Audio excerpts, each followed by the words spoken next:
Bon, j'ai une vidéo à faire à Giorgia Meloni, là. Si elle voit ma vidéo, je m'excuse, je parle pas italien, mais la situation en Italie, elle me préoccupe. Et sévèrement et sérieusement. J'espère qu'elle va écouter ma vidéo. Je m'excuse, je suis dans un lieu public, donc j'essaye de parler en étant le plus. Comment on dit ça? Bref, comment entendre bien en fait. Donc, je viens de voir une vidéo là, à Turin, entre autres, où il y a eu un- des jeunes, bref, qui ont manifesté, mais c'est parti en couille. Je m'excuse de l'expression, c'est parti en désordre total. Même si j'ai pas de réponse de votre part, c'est pas grave, hein. Je vous vois parce que je ne vous connais pas en vrai, mais je fais une vidéo, j'espère que vous aurez ma vidéo. Voilà. Donc j'ai vu, je m'excuse, je peux pas partager la capture d'écran directement du lien de la vidéo, mais je la marquerai en titre de vidéo. Comme ça, vous aurez le lien. Donc j'ai vu à Turin dernièrement, en Italie, là, qu'il y a eu donc un groupe de jeunes et tout ça qui se sont révoltés par rapport à la situation entre autres en Palestine, parce qu'ils avaient des drapeaux de la Palestine. Voilà, c'est pas la première fois qu'on voit des choses comme ça. Voilà, il y en a eu à Rome, etc., où il y a eu des manifestations qui se sont très mal passées. Mais là, ça prend une dimension intolérable. C'est-à-dire qu'une manifestation, on peut entendre pourquoi il y a de la colère ou autre, mais là, ok, ça va trop loin. Et je vais expliquer. Bah, je m'excuse, je peux pas partager en capture d'écran sur cette chaîne YouTube, entre autres, directement la capture d'écran, mais il y aura le lien de la vidéo, dans le titre de ma vidéo. Donc, j'ai vu dans cette vidéo des jeunes, entre autres, lancer des œufs, mais vraiment méchamment, en fait, sur la police. Et j'ai vu qu'ils ont aspergé avec un extincteur et tout ça, pour foutre le bordel, en fait. Et vraiment, de façon sauvage. J'ai pas vu toute la vidéo, mais c'est ce que j'ai vu moi dans ce passage de cette vidéo. Et je trouve déjà ça, que c'est en fait, à mon goût, ça me semble monstrueux. Ça me semble pas grand chose, mais pour moi, ça me semble monstrueux. Pourquoi? Parce que ça montre déjà qu'en fait, il y a déjà aucun respect de la police, déjà. Et ça, c'est très grave, parce que moi-même, je suis allé, entre autres en Italie, j'ai déjà rencontré la police, et mais en fait, ça s'est toujours bien passé, en fait.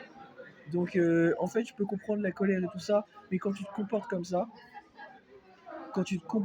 ok, c'est juste qu'en fait, oui, il y a un ras-le-bol, mais c'est pas que ça. C'est parce que aussi, tu en rajoutes, parce que tu te laisses manger par tes émotions, et juste, en fait, pour moi, c'est pas tolérable, en fait. Non, c'est pas tolérable. Ça ne se fait pas, en fait.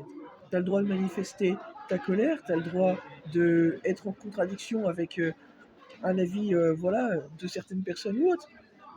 Mais quand on vient à rentrer directement, physiquement, avec la police, au point en fait, de les faire passer en fin de compte pour des moins que rien, c'est le mot en fait.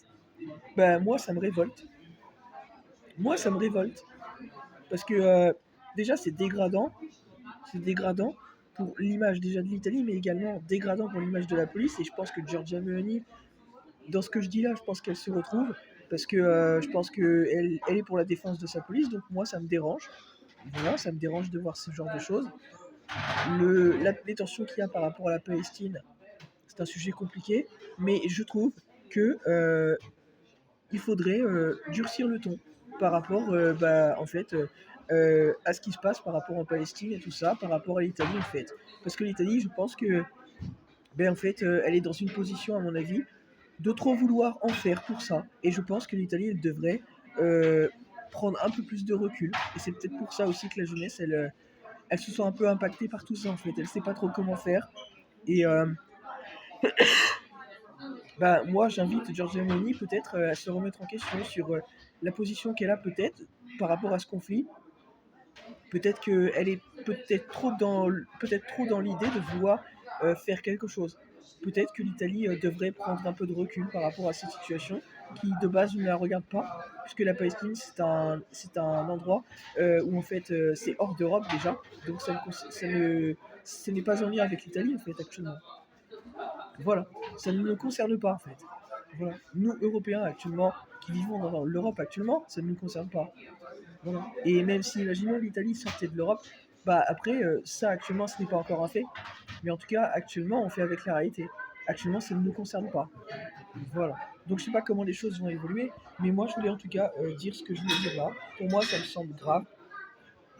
J'ai déjà vu voilà, des manifestations où voilà, c'est dur et tout ça. Mais pour moi là ça va vraiment un peu trop loin à mon goût. Pour moi ça va trop loin. Pour moi il y a un vrai manque de respect. Il y a un vrai manque de respect envers les forces de l'ordre et tout ça. Et, euh, moi je trouve ça vraiment déplorable. Parce que les forces de l'ordre, moi je les ai déjà rencontrées plein de fois en Italie. Et il n'y a jamais eu de souci. Jamais. il peut, on peut ne pas avoir toujours un bon rapport, si on peut dire, avec quelqu'un, qu'il soit policier ou pas, mais pour autant, moi personnellement, ça s'est toujours bien passé. Voilà, donc je ne comprends pas. Vous voyez, je suis même pas quelqu'un qui vit actuellement en Italie et ça se passe bien avec eux. Donc je ne comprends pas pourquoi ils réagissent de cette façon. Et je pense qu'il faudrait que Giorgia Meloni écoute ce que je viens de dire là pour faire le point sur la situation et même ses choix politiques actuellement par rapport à ce conflit. Je pense que les choix de l'Italie actuellement ont une incidence par rapport à l'état d'esprit de la jeunesse actuellement. Voilà. Et j'espère qu'elle va prendre note de ce que je viens de dire là en vidéo pour justement savoir faire les bons choix. Voilà. Et qu'on ne revoit pas des choses de la sorte. Les manifestations, ça c'est normal. Manifester, c'est normal. Mais ça doit en rester dans le cadre de, d'une voix en fait. Et pas dans le fait de vouloir en fait, comme vouloir imposer une sorte de message en fin de compte. Voilà. Et c'est ce qu'elle avait d'ailleurs dit dans le journal en avril 2025. Elle avait dit que les idées ont besoin de courage et qu'elles ne s'expriment pas par en fait la violence et également en fait, l'oppression. Voilà. Tout à fait, c'est ça. Les idées, elles ont besoin de courage, mais elles ne s'expriment pas en fait par la haine. Voilà, c'est ça. C'est la même chose, de toute façon. C'était le mot qu'elle avait employé, la haine, exactement. Les idées, ça s'exprime par le courage, et non par la haine ou même l'oppression, en fait. Voilà, elle avait parlé d'un monsieur, entre autres. Vous voyez, je suis un peu votre actualité, Georgia. J'ai vu que vous aviez parlé d'un monsieur qui était italien, qui s'appelle Sergio.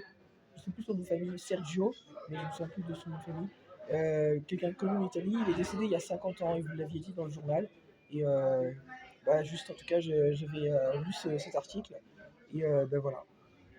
En tout cas, ça me semblait important de le rappeler. Et je crois qu'il s'appelle Sergio Ramelli, quelque chose comme ça.